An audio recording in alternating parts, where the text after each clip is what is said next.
ربه بالحق بشيرا ونذيرا وداعيا إلى الله بإذنه وسراجا منيرا صلى الله تعالى عليه وعلى آله وصحبه وسلم تسليما كثيرا. أما بعد، فأعوذ بالله من الشيطان الرجيم. بسم الله الرحمن الرحيم.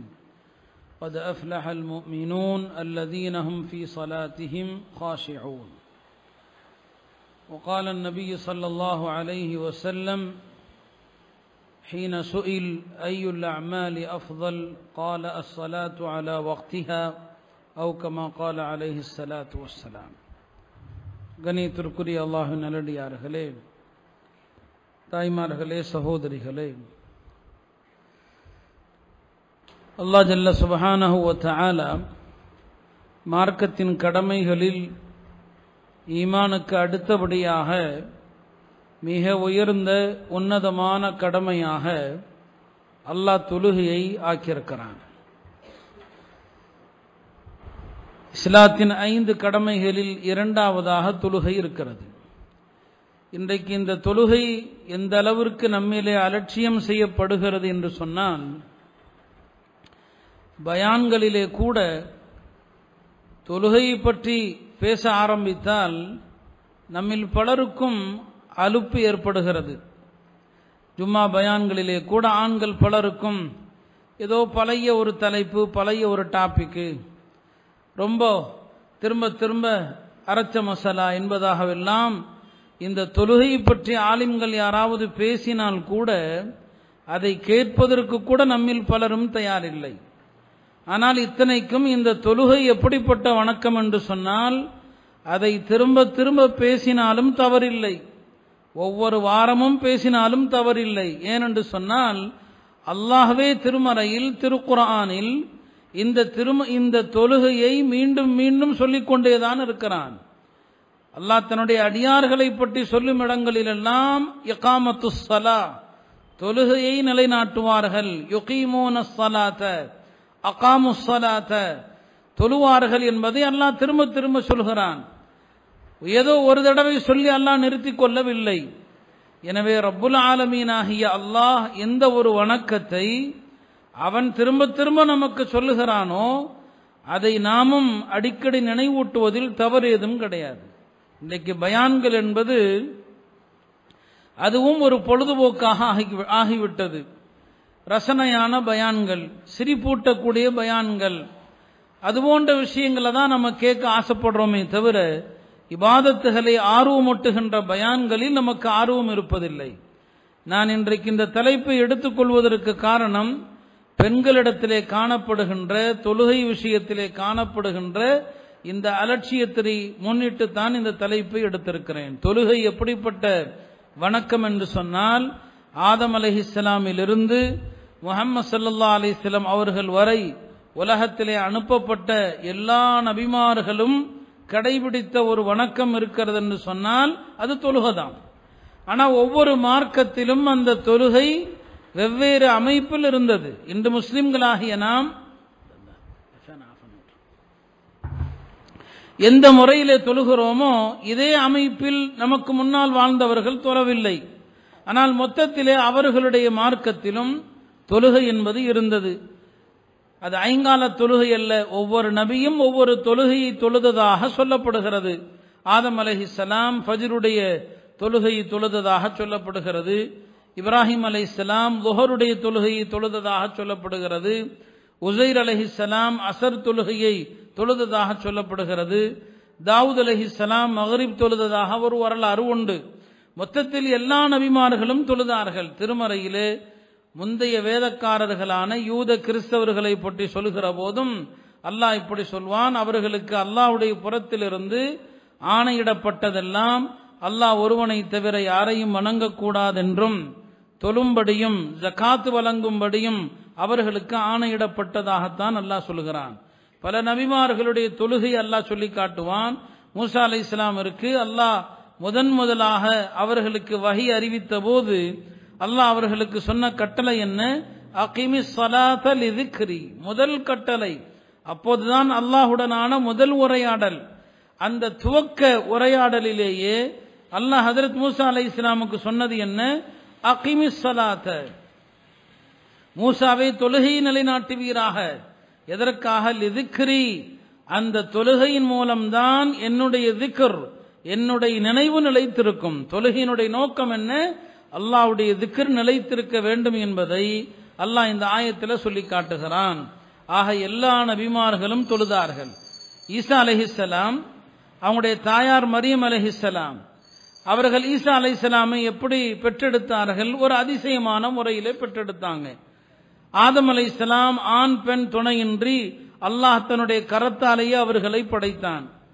உலகத்திலே மற்றவர்கள் எல்லாம் ஆண் பெண்ணுடைய உறவிலே பிறக்கிறார்கள், மற்ற குழந்தைகள்.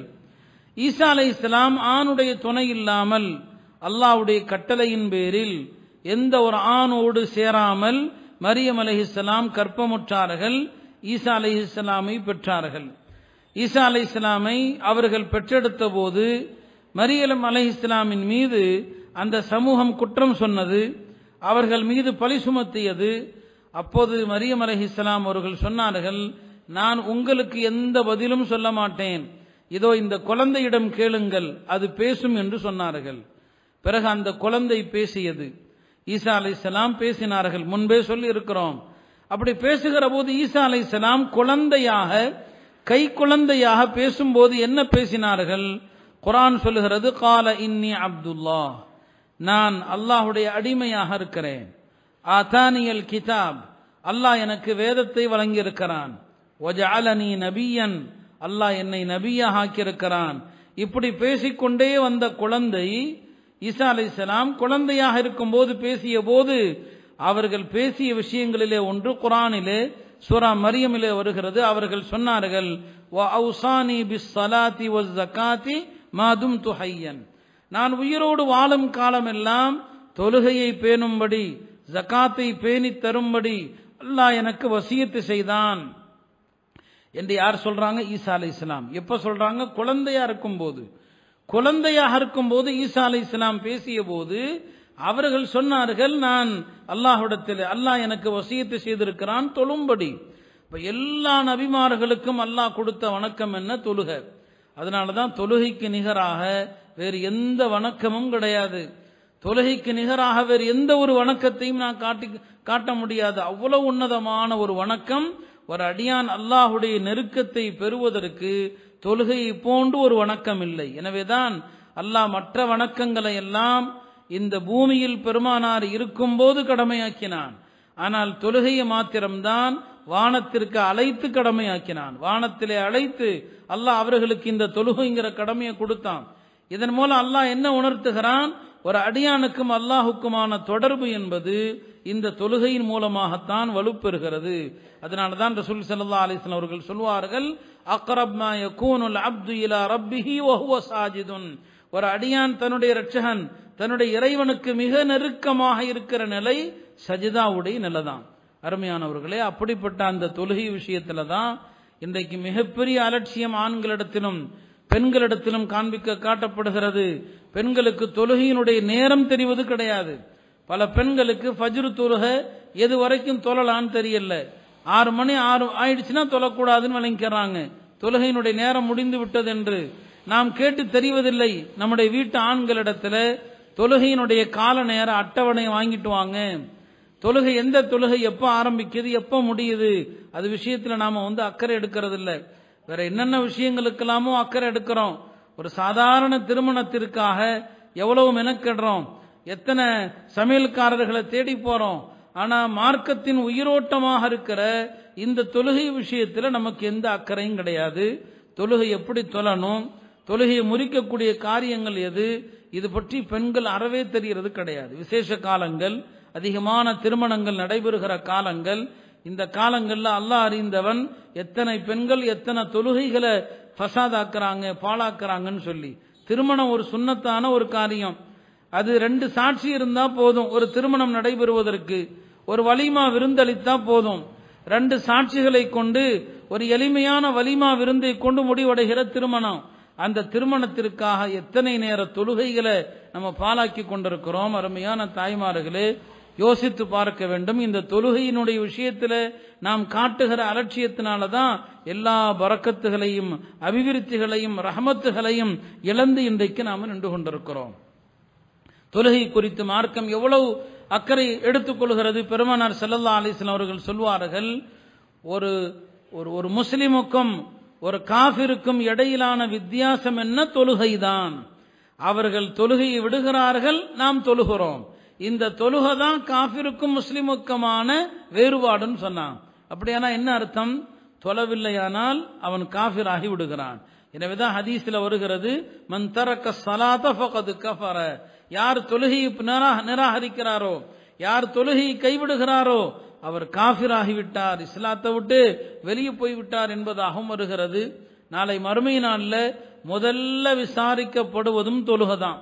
ஹதீஸில் வருகிறது, அவ்வலு மா யுஹாஸபு பிஹில் அப்து மின் அமலிஹி ஸலாத்து, நாளை மறுமையில் முதல்ல தொழுகை தான் விசாரிக்கப்படும்.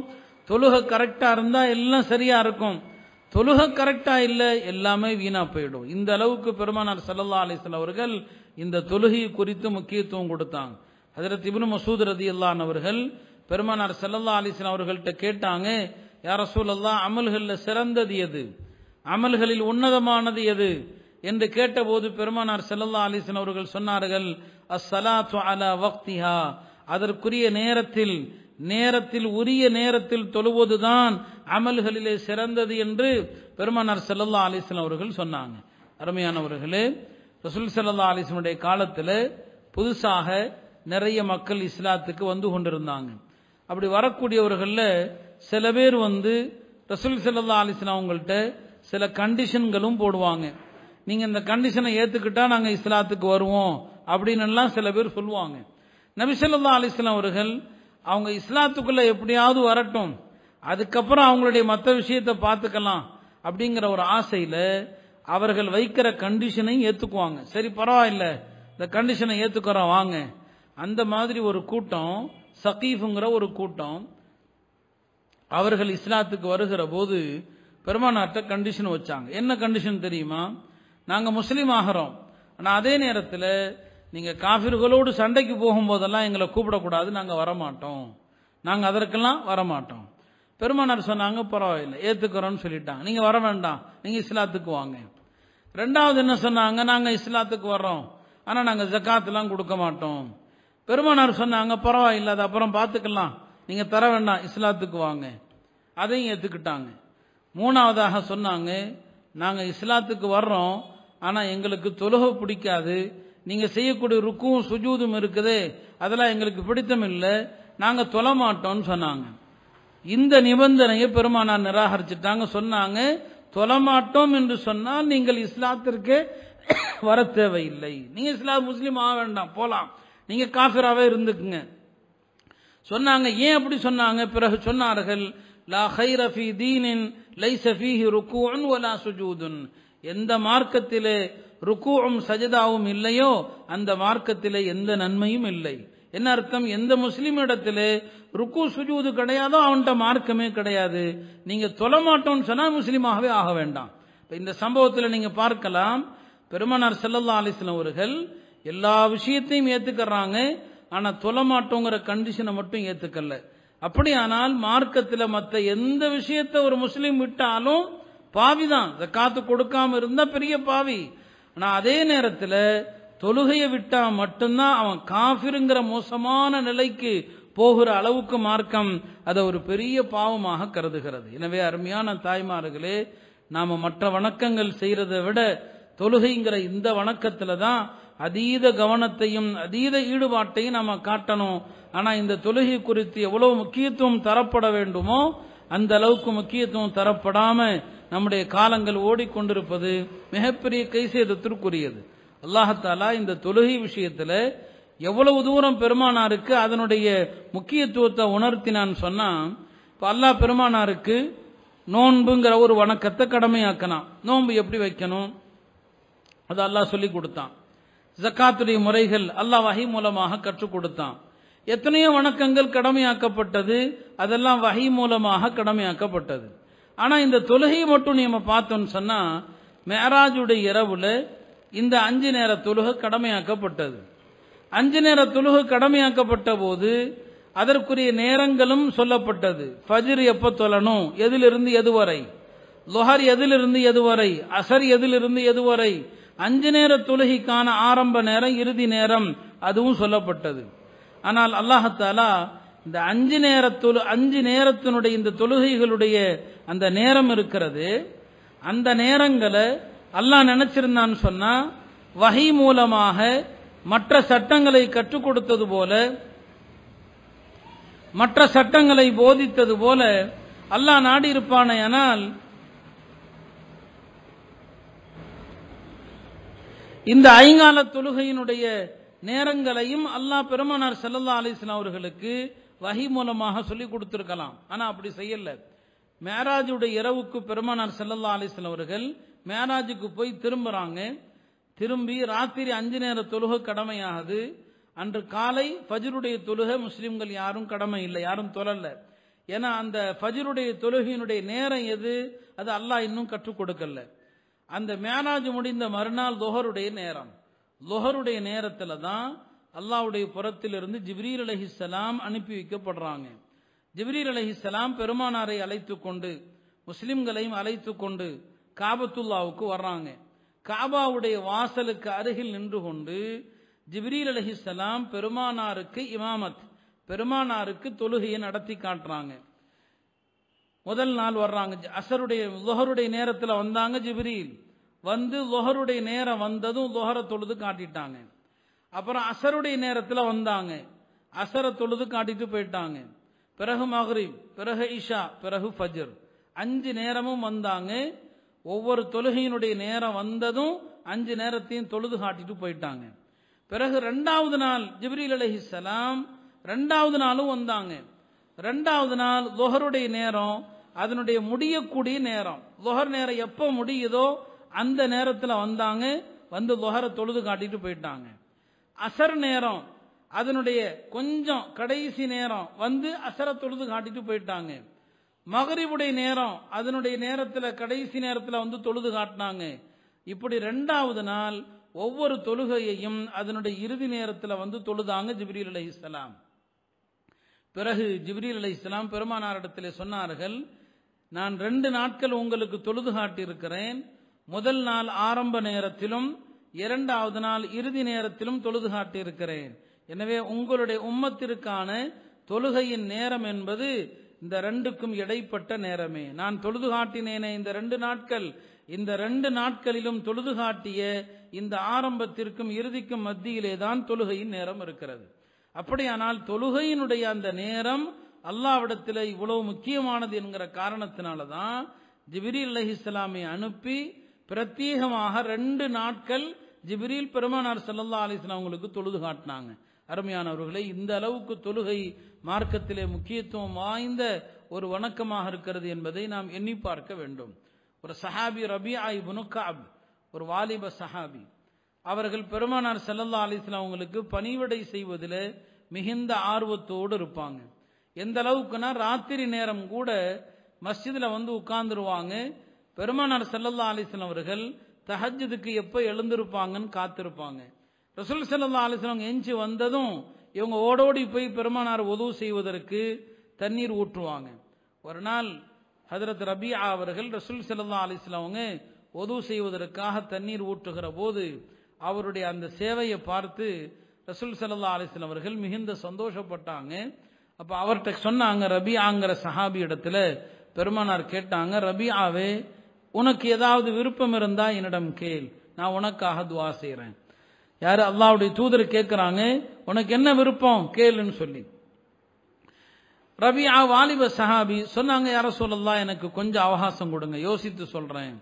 பிறகு யோசித்த பிறகு சொன்னாங்க, யா ரசூலல்லாஹ், என்னுடைய விருப்பம் என்னன்னு சொன்னா, நாளை சொர்க்கத்தில் நான் உங்களோட இருக்கணும், சொர்க்கத்தில் உங்களுடைய தோழமையில் இருக்கணும், எனக்கு அல்லாஹ்விடத்தில் அந்த பாக்கியத்தை நீங்க கேட்டு கொடுங்கன்னு சொல்லி. பாருங்க, உலமாக்கள் நல்லோர்கள் நாம் அவங்கள்ட்ட துவா செய்ய சொல்றது பூரா எதுக்காகன்னு சொன்னா, உலக விஷயங்களுக்காக, வியாபாரத்துக்காக, இந்த மாதிரி விஷயங்களுக்கு தான் நம்ம துவா செய்யும்படி சொல்றோமே தவிர பெரியார்களிடத்துல போய் ஆகிரத்துடைய வாழ்க்கைக்காக நம்ம துவா செய்யும்படி கேட்கறது இல்லை. ஈமானோட மௌத்தாகணும்னு துவா செய்யுங்க அப்படின்னு சொல்றது இல்லை. என்னுடைய கபர் ஒளிமயமா இருக்கணும் அப்படின்னு சொல்றது இல்லை. இன்னைக்கு நம்முடைய எல்லா நோக்கமும் என்னன்னா துன்யா தான். நான் யாரையும் குறை சொல்ல நினைக்க கூடாது. இன்னைக்கு இருக்கக்கூடிய ஷேகுமார்களும் அப்படிதான் இருக்கிறாங்க. எல்லாமே துன்யா. எங்கள்கிட்ட பையத்தாகனா உங்களுக்கு வியாபாரம் செழிப்பா இருக்கும், துன்யாவை தான் முற்படுத்துறாங்களே தவிர எங்களுடைய இந்த வழியை பின்பற்றினா உங்களுடைய ஈமான் சலாமத்தா இருக்கும், உங்களுடைய கபருடைய வாழ்க்கை பிரகாசமா இருக்கும், உங்களுடைய மறுமையுடைய வாழ்க்கை பிரகாசமா இருக்கும், இப்படி யாரும் சொல்றதில்லை. எங்கள்கிட்ட வந்தா துன்யா செழிப்பா இருக்கும். அதனால மக்களுடைய மனோநிலை என்ன? யாராவது உலமாக்கள் ஆலிம்கள் வந்தா துனியாவுக்கு தான் துவா செய்யும்படி கேட்கிறோம். அப்படி கேட்கறது தவறுண்டும் அல்ல. ஆனா துவாவில் முதன்மையானது ஆகிரத்து தான். அந்த சஹாபி பாருங்க, வாலிப பிள்ளையா இருந்தாலும் அவங்க நினைச்சிருந்தா உலக செல்வத்தை கேட்டிருக்கலாம், நபி துவா செஞ்சிருந்தா அவர் பெரிய பணக்காரராக இருப்பாரு. ஆனா எதை கேட்கிறாங்க யோசித்து, நாளை மறுமையில நான் உங்களோடு இருக்க வேண்டும் என்று. சரி, இப்படி சொன்ன போது பெருமானார் உடனே அதை ஏத்துக்கிட்டாங்களா? நாளை மறுமையில என்னோட இருக்கிறதுக்கான வாய்ப்பை அல்லாட்ட நான் கேட்டு தரேன்னு உடனே சொன்னாங்களா? இல்ல. என்ன சொன்னார்கள்? மறுமையில் சொர்க்கத்தில் என்னோடு நீ இருக்க வேண்டுமானால் எனக்கு நீ ஒரு காரியத்திலே உதவி செய்ய வேண்டும். அது என்ன? ஃபஅஇன்னி அலா நஃப்ஸிக பிகஸரத்தி சுஜூதி. ரபியாவே, நீ அதிகமாக சஜிதா செய்து வான்னு சொன்னாங்க. அதிகமாக சஜிதா செய்து வா என்றால் என்ன அர்த்தம்? அதிகமாக தொழுது வா. நீ அதிகமாக தொழுகிற போது சஜிதா அதிகமாகும். எந்த அளவுக்கு நீ சஜிதாவை அதிகப்படுத்துகிறாயோ அந்த அளவுக்கு நாளை மறுமையிலே எனக்கு அருகில் இருப்பா என்று சொன்னாங்க. அப்படியானால் பெருமானார் ஸல்லல்லாஹு அலைஹி வஸல்லம் அவர்களுடைய அருகாமை, பெருமானாருடைய தோழமை நாளை சொர்க்க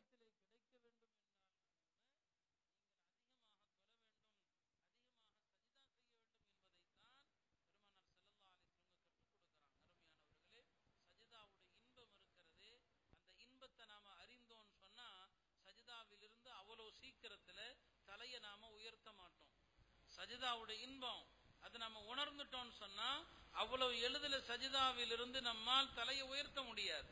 நபி ஸல்லல்லாஹு அலைஹி வஸல்லம் அவர்கள் சஜிதாவுக்கு போனாங்கன்னு சொன்னா சில நேரங்கள்ல எழுந்திருக்கவே மாட்டார்கள் என்று மக்கள் நினைப்பாங்க. அவ்வளவு தூரம் சஜிதால இருப்பாங்க. அந்த சஜிதால இருந்து அவர்கள் கேட்கிற அற்புதமான அந்த துவாக்கள், அவங்க கேட்ட அல்லாஹ்விடத்துல உரையாடிய அந்த வார்த்தைகள், அதையெல்லாம் நீங்கள் பார்த்தீர்கள் என்றால் நமக்கு புல்லரித்து விடும், நம்முடைய ரோமங்கள் எல்லாம் சிலிர்த்து விடும். அல்லாஹ்ட்ட உரையாடுகிற இடம் சஜிதா தான். அந்த சஜிதாவுல ஒரு நாள் ஆயிஷா ரலியல்லாஹு அன்ஹா இரவு நேரத்தில் ரசூல் ஸல்லல்லாஹு அலைஹி வஸல்லம் அவர்களை காணவில்லை என்று தேடுறாங்க. அப்படியே கையால தேடுகிற போது பெருமானாருடைய பாதங்களில் ஆயிஷாவுடைய கைப்படுகிறது. பெருமானார் ஸல்லல்லாஹு அலைஹி வஸல்லம் அவர்கள் சஜிதாவில் இருக்கிறாங்க. சஜிதால இருக்கிறாங்க. அந்த சஜிதால என்ன துவா செய்கிறார்கள்? யா அல்லாஹ், நான் உன்னுடைய பொருத்தத்தை கொண்டு பாதுகாப்பு தேடுகிறேன் உன்னுடைய கோபத்திலிருந்து, உன்னுடைய ஆஃபியத்தை கொண்டு பாதுகாப்பு தேடுகிறேன் உன்னுடைய தண்டனையிலிருந்து.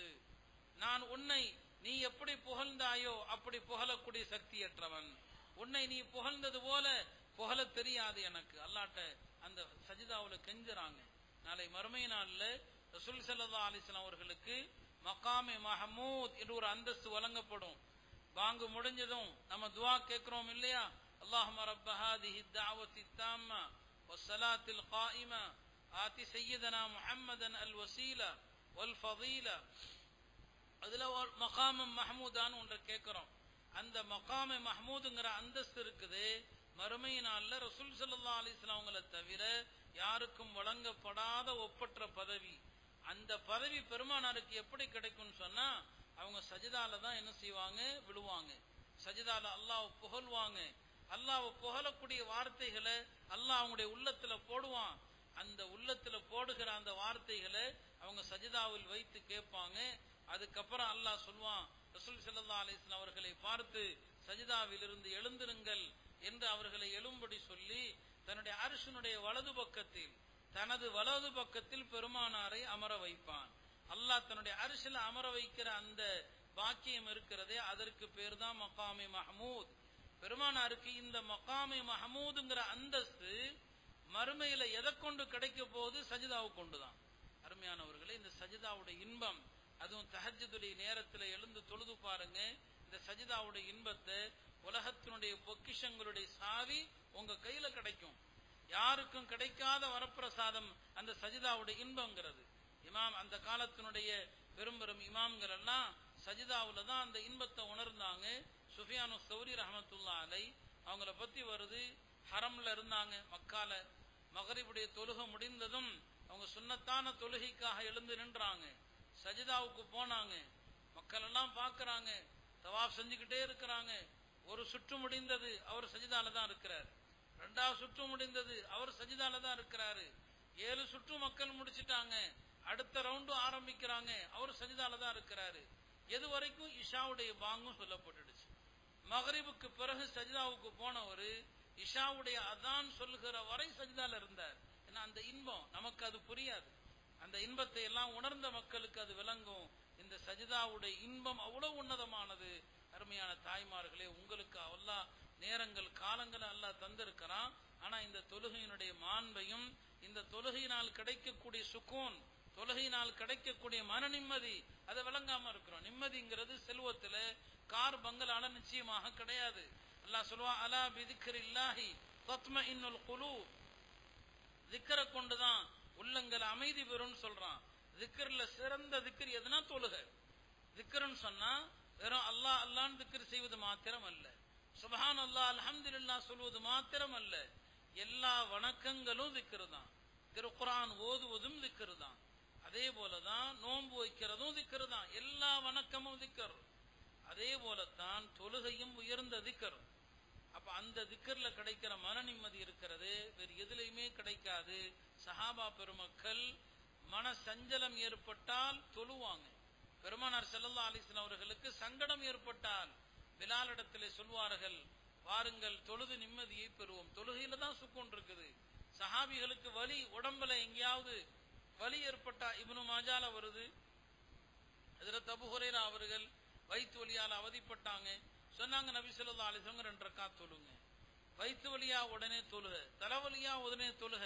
அன்னை ஆயிஷா ரலியல்லாஹு அன்ஹா சொல்லுவாங்க, பெருமானார் ஸல்லல்லாஹு அலைஹி வஸல்லம் அவர்களுக்கு எந்த ஒரு காரியத்தினால் கவலை ஏற்பட்டாலும் உடனே தொழுகை நோக்கி தான் போவாங்க.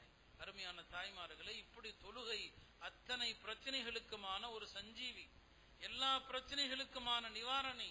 ஆனா அந்த தொழுகை விஷயத்துல நம்ம ஃபர்தான தொழுகையிலேயே அலட்சியம் காட்டுறோம். ஃபர்தான தொழுகையே பேண்டது கிடையாது. தொழுகையை உரிய நேரத்தில் தொழாம அலட்சியப்படுத்துறோம். இந்த தொழுகை விஷயத்துல சஹாபாக்கள் எவ்வளவு முக்கியத்துவம் கொடுத்தாங்க. ஹஜ்ரத் உமர் ரலியல்லாஹு அன்ஹு அவர்கள் 2ஆம் கலீஃபா. அவங்க கிட்டத்தட்ட 12 வருடங்கள் ஆட்சி செஞ்சாங்க. அவர்களை கொலை செய்ய வேண்டும் என்று மதீனாவிலே ஒரு மஜூசினா நெருப்பு வணங்கி, அவனுடைய பேர் அபூ லுலுஆ. அபூ லுலுஆங்கிற ஒரு மஜூசி, அவனுக்கு ஹஜ்ரத் உமர் மீது ஒரு விஷயத்தில் அதிருப்தி ஏற்பட்டு அவர்களை எப்படியாவது கொலை செய்ய வேண்டும் என்று அவர்களை கொலை செய்வதற்காக வேண்டி ஒரு கத்தியை நல்ல கூர்திட்டி கொண்டிருந்தான். அந்த கத்தியில நஞ்சு விஷத்தை என்ன செஞ்சான், ஏத்தி வச்சிருந்தான். உமர் ரலியல்லாஹு அன்ஹு அவர்கள் ஃபஜ்ருடைய தொழுகைக்காக வருகிறார்கள். ஃபஜ்ரு தொழுகைக்காக இருக்கிறார்கள். அந்த காலத்திலே மஸ்ஜிதிலே விளக்குகளும் கிடையாது, இருட்டுதான். ஃபஜ்ரு தொழுகை ஆரம்பிச்சிடறாங்க. உமர் ரலியல்லாஹு அன்ஹு அவர்கள் தக்பீர் சொல்லி தொழுகையை ஆரம்பிக்க தான் செய்யறாங்க. இந்த மஜூசி நெருப்பு வணங்கி இருக்கிறானே அபூ லுலுஆ என்பவன், அவன் சஃப்புகளை தாண்டி முஸ்லிம்களுடைய சஃப்புகளை எல்லாம் பிளந்து கொண்டு முன்னால் அவர்களை கத்தியால் தொப்புளுக்கு கீழ் பலமாக அவர்களை குத்தி விடுகிறான். பிறகு அவனும் தற்கொலையும் செஞ்சான். உமர் ரலியல்லாஹு அன்ஹு அவர்களுடைய உடம்பில் இருந்து ரத்தம் அளவுக்கு அதிகமாக வெளியேறி மயக்கமுற்று கீழே விழுந்துடுறாங்க. அவர்களை சுமந்து கொண்டு அவனுடைய வீட்டுக்கு எடுத்து செல்லப்படுது உமர் ரலியல்லாஹு அன்ஹு அவர்களை.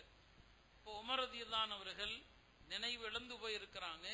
கொஞ்ச நேரம் கழித்து அவர்களுக்கு நினைவு வருகிறது. நினைவு வந்ததுமே அவங்க மக்கள்கிட்ட கேட்ட முதல் கேள்வி என்னன்னா, அஸல்லன்னாஸ், மக்கள் எல்லாம் ஃபஜ்ர் தொழுதாங்களா இல்லையா? ஏன்னா அவங்க தொழுகை ஆரம்பிச்சாங்க, அதுக்கிடையில அவங்கள பலமாக இப்படி தாக்குதல் நடத்தப்பட்டுடுச்சு. அவங்க நினைவு இழந்துட்டாங்க. மக்கள் அதுக்கப்புறம் தொழுதாங்களா இல்லையா? உடனே கேட்டாங்க. நினைவு வந்ததும் மக்கள் தொழுதாங்களா இல்லையான்னு தான் கேட்டாங்க.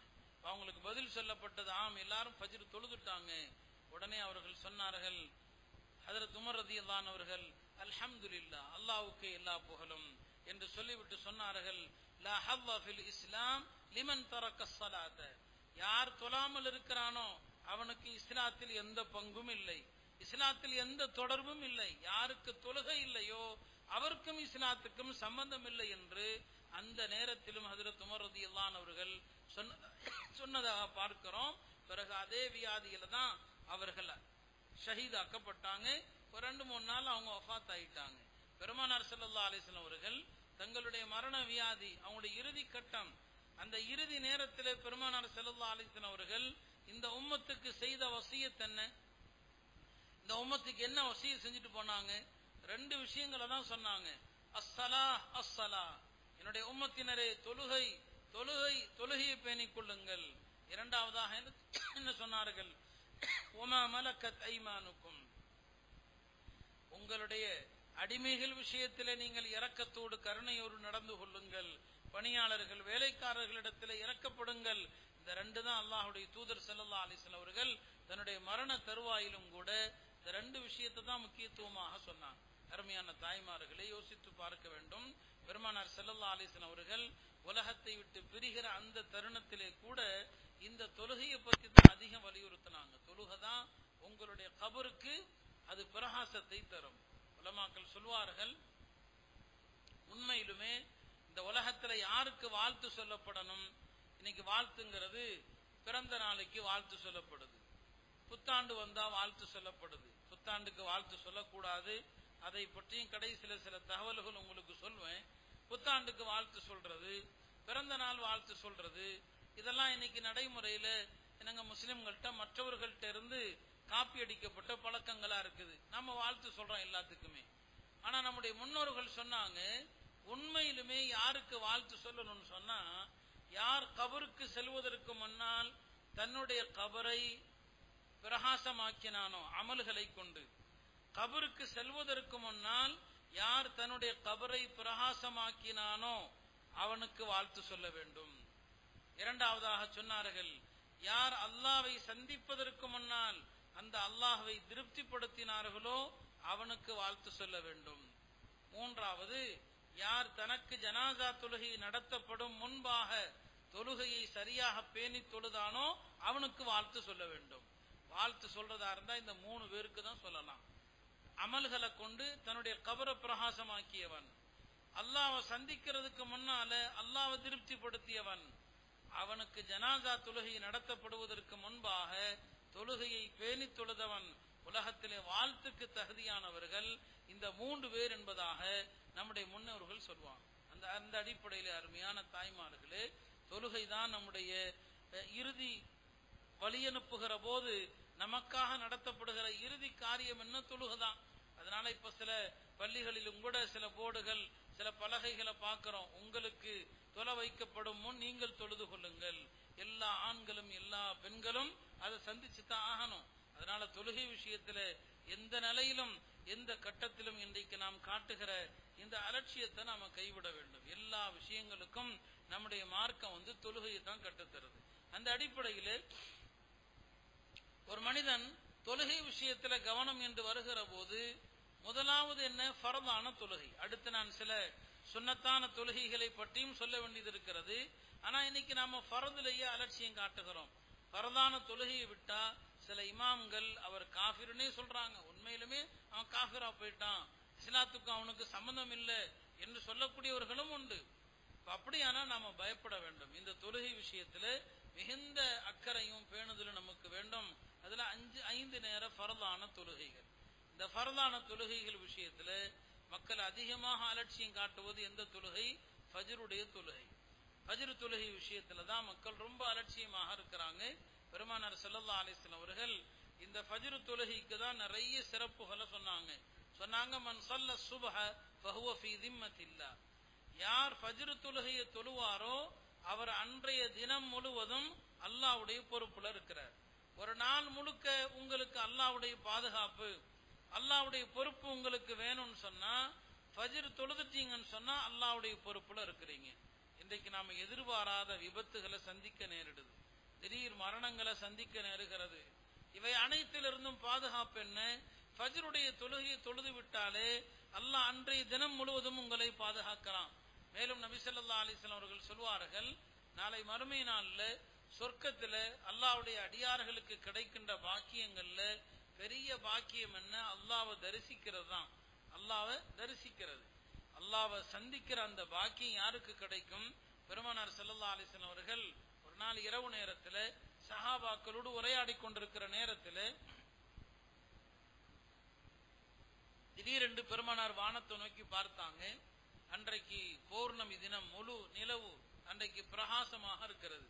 சஹாபாக்கள் அந்த நிலவை பார்க்கிறாங்க. பெருமானார் ஸல்லல்லாஹு அலைஹி வஸல்லம் அவர்கள் சஹாபாக்களை பார்த்து கேட்டாங்க, இந்த நிலவை பார்ப்பதில் உங்களுக்கு சந்தேகம் ஏதாவது இருக்குதான்னு கேட்டாங்க.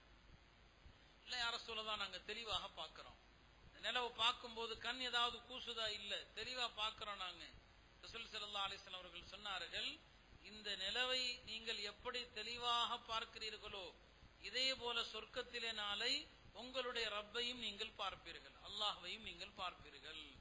அப்படி சொல்லிவிட்டு சொன்னார்கள், அல்லாஹ்வை சந்திக்க வேண்டுமானால் 2 தொழுகைகளை பேணி தொழுது வாருங்கள்.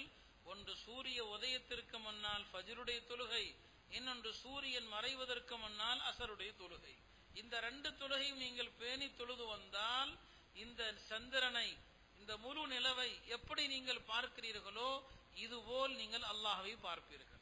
நாளை மறுமையில அல்லாஹ்வுடைய அந்த தரிசனம் கிடைக்க வேண்டும் என்று சொன்னால் இந்த ஃபஜ்ருடைய தொழுகையை பேணுங்கள் என்று சொன்னார்கள்.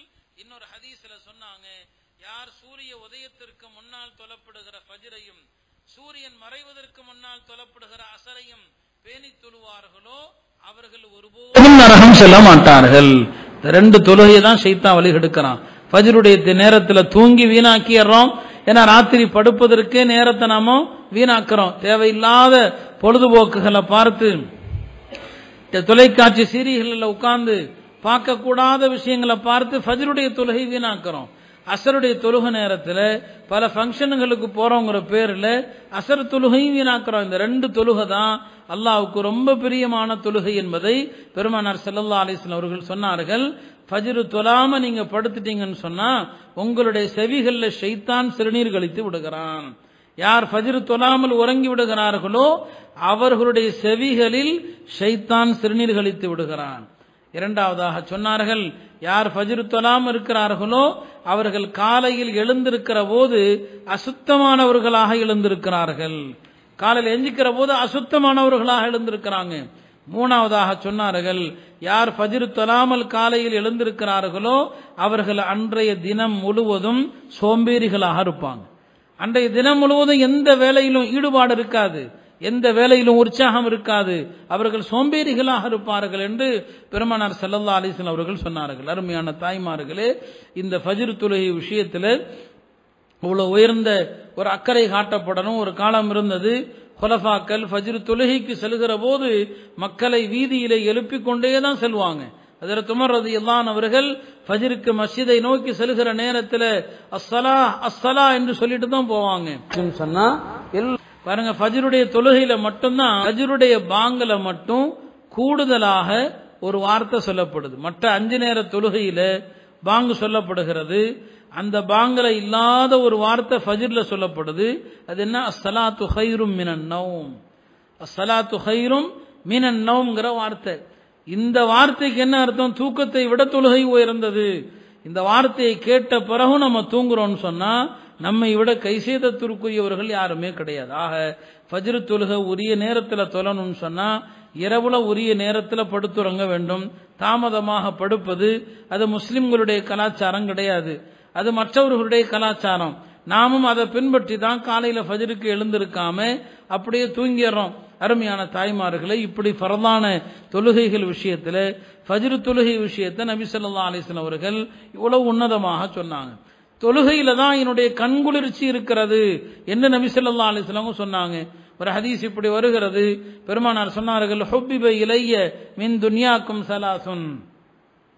இந்த உலகத்தில் எனக்கு பிடித்தமான விஷயங்கள் 3. பெண்கள் எனக்கு பிரியமானவர்கள், நறுமணம் எனக்கு பிரியமானது, வஜுஇலத் குர்ரத்து ஐனி ஃபிஸ் ஸலா. தொழுகையிலே தான் என் கண்குளிர்ச்சி இருக்கிறதுன்னு சொன்னாங்க. கண்குளிர்ச்சிங்கிற வார்த்தை எவ்வளவு அழகான ஒரு வார்த்தை அல்லாஹ்வுடைய தூதர் சொன்னாங்க. நாம கண்குளிர்ச்சிங்கிறது நமக்கு பிரியமானவர்களை பார்த்தா அவர் கண்குளிர்ச்சின்னு நினைக்கிறோம். ஒரு தாய்க்கு தன் பிள்ளைகளை பார்க்கிற போது கண்குளிர்ச்சி, ஒரு கணவனுக்கு தன்னுடைய அழகான மனைவியை பார்க்கிற போது கண்குளிர்ச்சி. ஆனால் அல்லாஹ்வுடைய தூதர் சொன்னார்கள், என்னுடைய கண்குளிர்ச்சி தொழுகையில் இருக்கிறது என்று சொன்னாங்க. தொழுகையில தான் உண்மையிலுமே கண்குளிர்ச்சி ஏற்பட வேண்டும். தொழுகையில கிடைக்கிற அந்த கண்குளிர்ச்சி ஒரு முஸ்லிமுக்கு வேறு எதிலையுமே கிடைக்க முடியாது. அத்தகைய ஒரு தொழுகையை தான் பெருமானார் ஸல்லல்லாஹு அலைஹி வஸல்லம் அவர்கள் ஊக்குவித்தாங்க. மேலும் சொன்னாங்க, நாளை மறுமை நாள்ல அல்லாஹ்வுடைய அர்ஷுடைய நிழல்ல 7 பேருக்கு அல்லாஹ் தஆலா நிழல் கொடுப்பான். மஹ்ஷருடைய அந்த மைதானத்துல சூரியன் நம்முடைய தலைக்கு அருகில் இருக்கும், மிக அருகில் இருக்கும். எல்லா மக்களும் வேர்வையில குளிச்சு கொண்டிருப்பாங்க, வேர்வையில நனைந்து கொண்டிருப்பாங்க. அந்த கடுமையான நாள்ல அல்லாஹ்வுடைய அரிசில ஒதுங்கக்கூடிய மக்கள் 7 பேர் இருக்கிறாங்க. அந்த 7 பேர்ல ஒரு ஆளை பத்தி நபி சொன்னாங்க, ஒரு மனிதர் அவருடைய இதயம் எல்லாம் எப்போதும் பள்ளியோடு தொடர்புடையதாக இருக்கும், எப்போதும் பள்ளியோடு தொடர்புடையதாக இருக்கும். எப்ப தொழுக நேரம் வரும், எப்ப பள்ளிக்கு போலாம், இதே சிந்தனையில இருப்பாரு. இவர் அல்லாஹ்வுடைய அரிசுடைய நிழல்ல ஒதுங்குவாருன்னு சொன்னாங்க. இப்ப இந்த இடத்துல பெண்களுக்கு ஒரு சந்தேகம் வரலாம், இது ஆண்களுக்கு தானே சொல்லப்பட்டிருக்கிறது என்று. ஆனா உண்மை அப்படி அல்ல. உலமாக்கள் இந்த ஹதீஸுடைய விளக்கத்துல சொல்லுவாங்க, ஆண்களுக்கு மாத்திரம் அல்ல, ஒரு பெண்ணும் வீட்டில் உட்கார்ந்து கொண்டு எப்ப வாங்க சொல்லுவாங்க, நான் எப்ப இஷா தொழ போறேன், எப்ப ஃபஜ்ருக்கு எப்ப நேரம் வரும், எப்ப நான் பாங்கு சொல்லுவாங்க தொழணும், 5 நேர தொழுகையின் போதும் ஒரு பெண்ணும் எப்போது பாங்கு சத்தம் கேட்கும், நான் எப்ப தொழ போறேங்கிற இந்த ஆர்வத்துல ஒரு பெண் இருப்பாரையானால் இந்த ஹதீஸ்ல சொல்லப்பட்ட சுப செய்தியானது அந்த பெண்ணுக்கும் பொருந்தும். அப்ப அல்லாஹ் உங்களுடைய உள்ளத்தை பார்க்கிறான். தொழுகையினுடைய நேரத்துல உங்களுக்கு எந்த அளவுக்கு ஆர்வம் இருக்கிறது, எந்த அளவுக்கு நீங்க தொழுகை எதிர்பார்க்கிறீங்க, அந்த தொழுகையோடு உங்களுடைய உள்ளம் சம்பந்தப்பட்டிருக்குமானால் அல்லாஹுடைய அர்ஷுடைய அந்த நிழல்ல ஒதுங்கக்கூடிய ஒரு பாக்கியத்தை அல்லாஹ் ஆண்களுக்கு தருவது போல பெண்களுக்கும் தருகிறான். எனவே தாய்மார்களே, இந்த ஐங்கால தொழுகை விஷயத்தில் மிகுந்த கவனத்தை நாம் கடைபிடிக்க வேண்டும். ஐங்கால தொழுகையில முக்கியமானது என்ன? தொழுகையினுடைய நேரங்கள். பல பேருக்கு நேரங்களும் கூட தெரியல. கடந்த முறை கூட ஒரு பயான்ல சில பெண்கள் தொழுகையினுடைய நேரம் எது வரைக்கும் தொழணும் அப்படிங்கிறத எங்களுக்கு சொல்லுங்கன்னு சொன்னாங்க. தொழுகையினுடைய நேரங்கிறது எந்த தொழுகைக்கு எது வரைக்கும் தொழலாங்கிறத அது 19 சொல்ல முடியாது. ஏன்னா அது காலத்துக்கு காலம் மாறுபடும். ஒவ்வொரு நாள் ஒவ்வொரு நேரம் வித்தியாசம் இருக்கும்.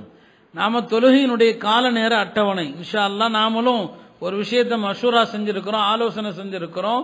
பெண்களுக்கு புரிகிற மாதிரி ஐங்கால தொழுகையினுடைய ஒரு அட்டை, தொழுகையினுடைய அந்த கால நேரங்கள், எந்த நேரத்தில் தொழக்கூடாது. ஒரு நாளைக்கு 5 நேரம் இருக்குது, தொழக்கூடாத நேரங்கள் 5 நேரங்கள் மார்க்கத்தில். அந்த 5 நேரத்தில் தொழக்கூடாதுன்னு தடுக்கப்பட்டிருக்குது. ஒன்று சூரியன் உதயமாகிற நேரம், அந்த நேரத்தில் தொழக்கூடாது. சூரியன் மறைகிற நேரம், அந்த நேரத்திலையும் தொழக்கூடாது. இந்த 2 நேரங்களிலும் ஷைத்தான் சூரியனுக்கு அருகிலே நிற்கிறான். அப்போ ஷைத்தானுடைய அந்த 2 கொம்புகளுக்கு மத்தியிலே சூரியன் உதயமாகிறது என்ற ஹதீஸிலே வருகிறது. அந்த நேரத்தில் யாராவது தொழுதால் ஷைத்தான் இந்த மக்கள் தனக்கு தொழுவதாக எண்ணிக்கொள்றான். எனவே சூரியனை வழிபடக்கூடிய நிறைய மக்கள் உலகத்தில் இருக்கிறாங்க. நாம அவர்களுக்கு ஒப்பாகி விடக்கூடாது என்பதற்காக சூரிய உதயத்தின் போதும் சூரியன் மறைகிற போதும் தொழக்கூடாது. அதே போல சூரியன் நடுவானில் இருக்கிற நேரம், உச்சி என்று சொல்லுவாங்க, அந்த நடுவானில் இருக்கிற நேரத்திலையும் தொழக்கூடாது. இந்த 3 நேரங்களில் தொழுகிறது ஹராம். அதே போலத்தான் தொழக்கூடாத நேரங்களில் நாம ஃபஜ்ர் ஃபர்த தொழுதுட்டோம்னு சொன்னா, ஃபஜ்ருடைய ஃபர்த தொழுத பிறகு இஷ்ராக் வக்த் வர்ற வரைக்கும் வேற எந்த நஃபிலான தொழுகையும் தொழக்கூடாது. அசர் தொழுதுட்டோம்னா, ஃபர்து தொழுதுட்டோம்னு சொன்னா மகரிபுடைய நேரம் வர்ற வரைக்கும் எந்த நஃபிலான தொழுகைகளும் தொழக்கூடாது. இந்த 5 நேரங்கள் மார்க்கத்தில் தடை செய்யப்பட்ட நேரங்கள். இதெல்லாம் ஒவ்வொரு தொழுகையினுடைய ஆரம்ப நேரம், இறுதி நேரங்கிறது. இப்போ பாங்கு சொன்னா வக்து வந்துருதுங்கிறத நீங்க தெரிஞ்சுக்கிறீங்க. இருந்தாலும் எல்லா பள்ளிகளிலும் பாங்கு வக்து வந்த பிறகு உடனே சொல்றது இல்லை. உதாரணமா துஹர் வக்து எல்லா பள்ளியிலுமே 12:45 வாங்க சொல்றாங்க. ஆனா துஹருடைய வக்து பல மாதங்கள்ல அதுக்கு முன்னாலே கூட வந்துடலாம். அதனால இந்த தொழுகையினுடைய ஆரம்ப இறுதி நேரங்கள் குறித்து விரைவில் இன்ஷா அல்லாஹ் அது குறித்த ஒரு அட்டை உங்க கையில தரப்படும். பெரும்பாலான பெண்களுக்கு ஃபஜ்ருடைய தொழுகை அது எவ்வளவு நேரம் தொழுறதுங்கிறது தெரியறது இல்லை. இப்ப ஃபஜ்ருடைய தொழுகை சூரியன் உதயமாகிறதுக்கு முன்னால தொழுது முடிச்சிடணும். இப்ப இன்றைய நாட்கள்ல சூரியன் 6:33 உதயம் என்று போட்டிருக்கிறாங்க. 6:33 சூரியன் உதயமாகுதுன்னு சொன்னா நீங்க 6:30 வரைக்கும் ஃபஜ்ரு தொழுகையை தொழலாம். 6:30 வரைக்கும் 6:30 மணி வரைக்கும் ஃபஜ்ருடைய தொழுகையை தொழலாம். அந்த உதயத்திற்கு ஒரு 2 நிமிஷத்துக்கு முன்னால வரைக்கும் ஃபஜ்ருடைய தொழுகையை தொழலாம். ஏன்னா அது பல பெண்களுக்கு தெரியாததுனால நிறைய பெண்கள் நினைச்சு கொள்றாங்க, விடிஞ்ச மாதிரி வெளிச்சம் வந்த மாதிரி தெரிஞ்சாலே ஃபஜ்ரு தொழக்கூடாது, தொழுகை தவறி போச்சுன்னு சொல்லி. அப்படி எல்லாம் சட்டம். விடிஞ்ச மாதிரி தெரியறத வச்சு ஃபஜ்ர் நேரம் முடிஞ்சிருச்சுன்னு நினைக்க கூடாது. சூரிய உதயம் எத்தனை மணிக்குன்னு தெரியணும். உதயத்தை வைத்து அந்த உதயத்திற்கு ஒரு 2 நிமிஷத்துக்கு முன்னால வரைக்கும் ஃபஜ்ர் தொழுகையை எவ்வளவு சீக்கிரமாக தொழ முடியுமோ தொழுதரலாம். இப்ப இந்த நாட்கள்ல ஒரு பெண்மணி 6:15 தான் எஞ்சிக்கிறாங்க. 6:15 எழுந்தால் கூட உடனே உதவு செஞ்சுட்டு 6:30க்குள்ள அவங்க 2 ரக்காத்து வேகமா தொழுது முடிச்சிடலாம். அதனால இந்த தொழுகையினுடைய இறுதி நேரங்கள், அந்த இறுதி நேரங்களை நாம தெரியணும். அசலுடைய தொழுகை எடுத்துக்கொண்டா சூரியன் மறைகிறதுக்கு முன்னால தொழுது முடிச்சிடணும். ஆனா ரொம்ப நெருக்கத்தில் தொழுவுறதும் மக்ரூ. சூரியன் மறைகிறதுக்கு கொஞ்சம் முன்னால வரைக்கும் தொழுவுறது இருக்குது, அதுவும் மக்ரூஹா இருக்குது. இப்ப அந்த அடிப்படையில் தொழுகையினுடைய அந்த ஆரம்ப இறுதி நேரங்கள் இப்ப பள்ளிவாசல்களிலேயும் அந்த அட்டவணை இருக்கும். நீங்க அந்தந்த சம்பந்தப்பட்ட இமாம்கள்ட்ட கேட்டு நீங்க வாங்கிக்கலாம். பெண்களுக்கு புரிகிற மாதிரி ஒரு தொழுகை நேரத்தை இன்ஷா அல்லாஹ் விரைவில் தயார் செய்யலான்னு இருக்கிறோம். அந்த அடிப்படையில் தொழுகையினுடைய நேரங்களை தெரிந்து கொண்டு உரிய நேரத்தில் தொழணும். அதே மாதிரி தொழுகையினுடைய சட்டங்கள்ல மிக முக்கியமா தெரிய வேண்டியது என்னன்னு சொன்னா, ஃபர்தான தொழுகையை பொறுத்த வரைக்கும் நின்று தான் தொழணும்.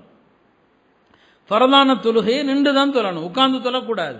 இன்றைக்கு நின்று தொழுகிறது அப்படிங்கிறத ரொம்ப பேர் என்னவாக்கிட்டாங்க, ஒரு பாரமான விஷயம் ஆக்கிட்டாங்க. நல்லா நடக்கிறாங்க, நல்லா உட்கார்றாங்க, வெளியில சர்வ சாதாரணமா போறாங்க. ஆனா பள்ளிவாசலுக்கு வந்தா சேர்ல உட்கார்ந்து தொழுகிறாங்க. இதை எல்லா முஃப்திகளும் சொல்லிட்டாங்க, சேர்ல உட்கார்ந்து தொழுதா தொழுக கூடாது, அது ஹராம். முஸ்லிம் சமுதாயம் இன்னைக்கு பள்ளிவாசல்களை சர்ச்சு மாதிரி ஆக்கிக்கிட்டு இருக்கிறாங்க. எப்படி கிறிஸ்தவர்களுடைய சர்ச்சில் அவங்க சேர் போட்டு வச்சிருக்கிறாங்களோ அந்த மாதிரி இன்னைக்கு பள்ளிவாசல் மாறிட்டு இருக்குது. ரசூல் ஸல்லல்லாஹு அலைஹி வஸல்லம் அவங்க சொன்னது போல முன் வாழ்ந்தவர்கள் செஞ்ச எல்லா தவறுகளை நீங்களும் செய்வீங்க.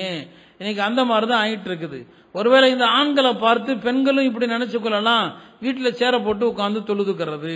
காரணமே இல்லாம நல்ல உடல் ஆரோக்கியமா இருக்கிறவங்க கூட ஃபர்தான தொழுகையை சேர்ல உட்கார்ந்து தொழுகிறாங்க. நின்று தான் தொழுதாக வேண்டும். மதீனாவிற்கு சஹாபாக்கள் ஹிஜ்ரத் செஞ்சு வந்த நேரத்தில் கடுமையான காய்ச்சல் அவங்க பாதிக்கப்பட்டாங்க. சஹாபாக்களுக்கு எல்லா சஹாபாக்களும் உடல் வலி, மூட்டு வலியால அவதிப்பட்டாங்க. அந்த நேரத்தில் பல சஹாபாக்கள் அவங்களால நிக்க முடியல, கஷ்டப்பட்டாங்க. அதுல ஒரு சஹாபி இம்ரான் இப்னு ஹுசைன் என்று ஒரு சஹாபி, அவருக்கு மூல நோய் இருந்துச்சு. அவங்க நபி ஸல்லல்லாஹு அலைஹி வஸல்லம் அவங்கள்ட்ட சொன்னாங்க, யா ரசூலல்லாஹ், இந்த மூல நோயில நான் ரொம்ப அவதிப்படுறேன், நிக்கிறது கஷ்டமா இருக்குது, நான் உட்கார்ந்து தொழலாமான்னு சொல்லி பெருமானார் ஸல்லல்லாஹு அலைஹி வஸல்லம் அவர்கள் அனுமதி கொடுக்கல. நின்றுதான் ஃபர்து தொழ வேண்டும். அறவே நிக்க முடியாதுன்னு சொன்னான். உன்னால அறவே நிக்கவே முடியாது, நிற்பதற்கான சக்தி உனக்கு அறவே இல்லைன்னு சொன்னா அப்புறம் உட்கார்ந்து தொழுகு. தொழுக ஒரு வணக்கம்தான், எல்லா நிலைகளிலும் கடமை. நின்று தொழ முடியாத பட்சத்தில் உட்கார்ந்தும் தொழ முடியல ஒரு நோயாளிக்கு, படுத்து கொண்டாவது தொழ வேண்டும். ஒரு நோயாளி படுக்கையில் இருக்கிறாருன்னு சொன்னா அவருக்கும் தொழுகைங்கிற கடமை, அவருக்கு நினைவு இருக்கிற வரை தொழுக கடமை தான். வேற எந்த வணக்கமும் இப்படி கிடையாது. தொழுக மாத்திரம்தான். படுக்கையில் இருக்கிறாருன்னு சொன்னா அவருக்குன்னு ஒரு முறை இருக்குது. உலமாக்கள் அதையும் சொல்லி இருக்கிறாங்க. அவர் எப்படி தொழணும், அவர் சைகையால எப்படி தொழணும், அவருடைய கால் எப்படி இருக்கணும், முகம் எப்படி இருக்கணும், இதையும் கூட கிதாப்ல சொல்லி இருக்கிறாங்க. மொத்தத்தில் மௌத்து வரைக்கும் தொழுகுங்கிற கடமை யாரை விட்டும் நீங்கிறது கிடையாது. ஆக அருமையான தாய்மார்களே, ஃபர்தான தொழுகையை நின்றுதான் தொழ வேண்டுமே தவிர, நீங்க ஆண்கள் சொல்றத பேச்சு கேட்டுட்டு பள்ளிவாசலே சேரலாம் போட்டிருக்கிறாங்க அப்படின்னு யாராவது உங்களுக்கு தவறா சொல்லி நீங்க உட்கார்ந்து தொழுதுறீங்கன்னு சொன்னா இத்தனை காலம் தொழுத எந்த தொழுகையும் கூடாது, எல்லாத்தையும் கலா செஞ்சுதான் ஆகணும். அறவே உங்களால் நிக்க முடியாது, நிற்பதற்குரிய சக்தி உங்களுக்கு அறவே இல்லை அப்படின்னா கீழே உட்கார்ந்து தொழணும். கீழே உட்கார்ந்து தான் தொழணும். அப்பயும் கூட சேர்ல தொழக்கூடாது. கீழே உட்கார்ந்தும் ஒரு ஆளால தொழ முடியாது, உட்காரவே முடியாது அவரால. அப்படிங்கிற ஒரு கஷ்டம் இருந்தாதான் அவர் சேர்ல உட்கார்ந்து தொழலாம். கீழே கூட உட்கார முடியாது, காலை மடக்கவே முடியாது அவரால், அவர் தான் சேர்ல உட்கார்ந்து தொழலாம். அதனால இந்த சட்டங்களை நீங்க தெரிந்து கொள்ளணும். ஃபர்தான தொழுகை நின்றுதான் தொழ வேண்டுமே தவிர அறவே முடியாத பட்சத்துல தான் உட்கார்ந்து தொழ வேண்டும். சாதாரண கஷ்டம், சின்ன சின்ன கஷ்டத்துக்கெல்லாம் உட்கார்ந்து தொழலாம் அப்படின்னு நினைச்சீங்கன்னா உங்களுடைய தொழுகைக்கு எந்த நன்மையும் கிடையாது. எல்லாருக்குமே கொஞ்சம் கஷ்டம் தான் இருக்கத்தான் செய்யும். நின்று தொழுவுறதுல எல்லாருக்குமே கொஞ்சம் நஞ்சம் வழி இருக்கத்தான் செய்யும். அதனால இந்த ஃபரதான தொழுகை விஷயத்துல, இந்த நின்று தொழுகிற விஷயத்துல உங்க வீட்டு ஆண்களுக்கும் நீங்க புத்திமதி சொல்லணும். ஏன்னா வீட்டுல நல்லா தான் இருக்கிறாரு, ஆனா பள்ளியாசலுக்கு வந்தா சேர் போட்டு தொழுகிறாரு. நீங்க தான் அவங்கள கண்டிக்கணும். ஏன்னா நாங்க கண்டிச்சு யாரும் இன்னைக்கு கேட்கிற மாதிரி இல்ல. நல்லா இருக்கிற பல ஆண்கள் பள்ளியாசல வந்து சேர்ல உட்கார்ந்து தொழுகிறாங்க. இது ஹராம். இது அவங்களுடைய தொழுகையினால சஃபுடைய அந்த முறைகளும் கெட்டு போகுது. பல தடவை சொன்னாலுமே கூட கேட்கறது கிடையாது. ஒரு ஆண் சேர்ல உட்கார்ந்து தான் தொழணும் அப்படி ஒரு கட்டாய நிலைமைக்கு வந்துட்டாருன்னா மார்க்க சட்டப்படி அவர் பள்ளிவாசலுக்கு வர தேவையில்லை. அவர் வீட்டுல சேரு போட்டு தொழலாம். அவருக்கு வந்து என்ன கிடையாது, ஜமாத்து கடமை இல்லை. அவர் சேரு போட்டு உட்கார நிலைமைக்கு அவ்வளவு மோசமான நிலைமையில இருக்கிறாருன்னா அவருக்கு ஜும்மா கூட கடமை இல்லை. நல்லா நடக்கிற ஒரு மனுஷன், நல்லா என்னங்க கீழே உட்காரக்கூடிய தகுதி இருக்குது, இவர்கள் சேர்ல உட்கார்ந்து தொழுறாங்கன்னு சொன்னா இதை விட அநியாயம் என்ன இருக்க முடியும்? அதனால தாய்மார்களே, இந்த வியாதி உங்களுக்கும் வந்துவிடக்கூடாது என்பதற்காக தான் நான் இதை இவ்வளவு அழுத்தமாக சொல்றேன். ஃபர்தான தொழுகை நின்று தொழ வேண்டும், இதை நாம அழுத்தமாக தெரிந்து கொள்ளணும். ஆக அந்த அடிப்படையில் ஐங்கால தொழுகையினுடைய நேரங்கள், ஐங்கால தொழுகையினுடைய அந்த ஃபர்துகள், இந்த விஷயங்களை நீங்க தெரிந்து கொள்ளணும். சுருக்கமா சொல்ல போனா நம்முடைய தொழுகை சரியான முறையில நிறைவேறுவதற்கான தொழுகையினுடைய ஃபர்துகள், வாஜிபுகள், ஷர்த்துகள் இதையெல்லாம் தெரியணும். இது சம்பந்தமான கேள்விகள் உங்கள்கிட்ட இருந்து வரணும்னு எதிர்பார்க்கிறோம். ஏன்னா யாராவது ஒரு பெண்மணி கேட்டா அழகா அதற்கு விளக்கம் சொல்லலாம். ஆனா அந்த மாதிரி கேள்விலாம் வர்றதில்லை. கேள்வி பூரா என்ன கேட்கறீங்க, சில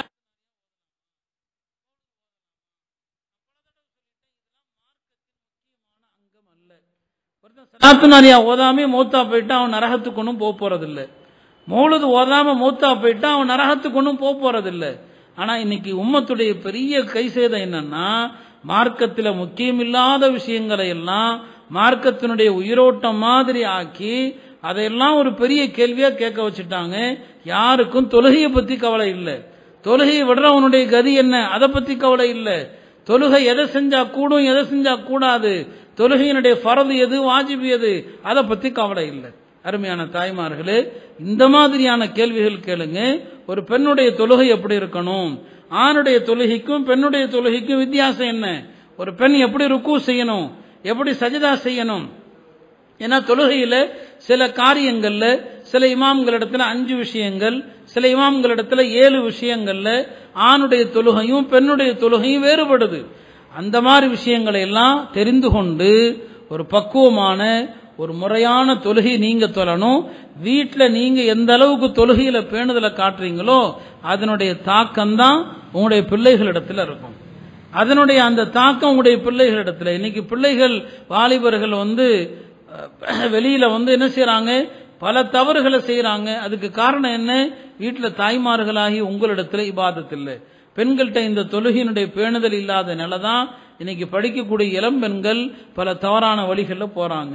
அவங்க பயன்படுத்தக்கூடிய அந்த ஆண்ட்ராய்டு போன்கள் மூலமாக ஃபேஸ்புக்கில் மற்றவைகளில் பல ஆண்களோடு தொடர்பு ஏற்படுத்தி, மாற்று மதத்தவர்களோடு தொடர்பு ஏற்படுத்தி தங்களுடைய வாழ்க்கையை சீரழித்துக் கொள்றாங்க. ஒரு 18 வயது இளம்பெண், ஒரு 18 வயது வாழ்க்கைனா என்னன்னே தெரியாத ஒரு பெண் ஃபேஸ்புக் மூலமாக ஒரு மாற்று மதத்தவரை சார்ந்தவரோடு தொடர்பு ஏற்படுத்தி அவன் தன்னுடைய நண்பர்களோடு சேர்ந்து அந்த பெண்ணை நாசப்படுத்தி எல்லா இன்பத்தையும் அனுபவித்து அவளை கொலையும் செஞ்சுட்டாங்க. அருமையான தாய்மார்களே, சமூகத்தில் இவ்வளவு மோசமான விஷயங்கள் நடக்குதுன்னு சொன்னா வீட்டுக்குள்ள தீனுடைய மாஹவுல் இல்லாத சூழ்நிலை, தீனுடைய அந்த மாஹவுலை உருவாக்குறது யாரு, பெண்களாகி நீங்க தான். உங்கள்கிட்ட இருந்து தான் அதெல்லாம் வெளிப்படணும். எனவே தொழுகை விஷயத்தில் மிகுந்த அக்கறை நீங்கள் காட்டுகிற போதுதான் உங்களுடைய பிள்ளைகளுக்கு அல்லாஹ் பறக்க செய்யறான், எல்லா விதமான ஆபத்துகளை விட்டும் பாதுகாக்கிறான். எனவே ஐங்கால தொழுகையை பேணுதலோ கடைபிடிங்க. 5 நேர தொழுகை பேணுதலாக வந்த பிறகு ஒரு தொழுகை கலாவாயிடுச்சு, கலாவா உடனே தொழுதரணும். உதாரணமா ஒரு நாள் ஃபஜ்ர் தொழாம தூங்கிட்டீங்க, எஞ்சி பாக்குறீங்க ஃபஜ்ருடைய நேரம் முடிஞ்சிருச்சு.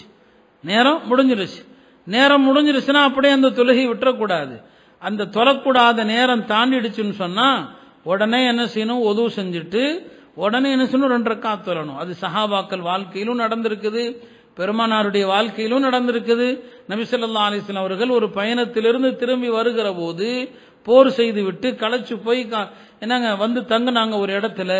எல்லாருமே அசந்து தூங்கிட்டாங்க. சூரியன் உதயமான பிறகுதான் கண் விழிச்சாங்க. உடனே என்ன செஞ்சாங்க, அந்த இடத்தை விட்டும் புறப்பட்டார்கள். வேறொரு இடத்திற்கு சென்று ஃபஜ்ர் தொழுகையை கலாவா தொழுதாங்க. அதனால கலாவாயிடுச்சுன்னா அதை பூரா சேர்த்து வைக்க கூடாது. இன்னைக்கு அதுலயும் ஒரு பெரிய கை செய்த என்னன்னா, இந்த கலாவான தொழுகையை உடனே தொழாம அதையெல்லாம் சேர்த்து வைக்கிறது. கலா தொழுகைக்குனே ஒரு 2 இரவையும் கண்டுபிடிச்சிருக்கிறாங்க. அது என்ன, ஷபே பராத்தி இரவு. கை செய்த என்ன, ஷபே பராத்தி இரவின் அமல்கள் அப்படின்னு நோட்டீஸை போட்டு அந்த நோட்டீஸ்ல கலா தொழுகைகள் ஒரு வரி. கலா தொழுகையில் தொழுகிறதுக்கு என்ன இரவு, ஷபே பராத்தி இரவு. இது யார் சொல்லி கொடுத்தாங்க? ஷபே பராத்தி இரவுல கலா தொழுகை தொழுங்கன்னு சொல்லி. கலாவான உடனே தொழணும், அதை பாக்கி வச்சிட்டு இருக்க கூடாது, உடனே அதை நிறைவேற்றணும். இதான் மார்க்க சட்டம்.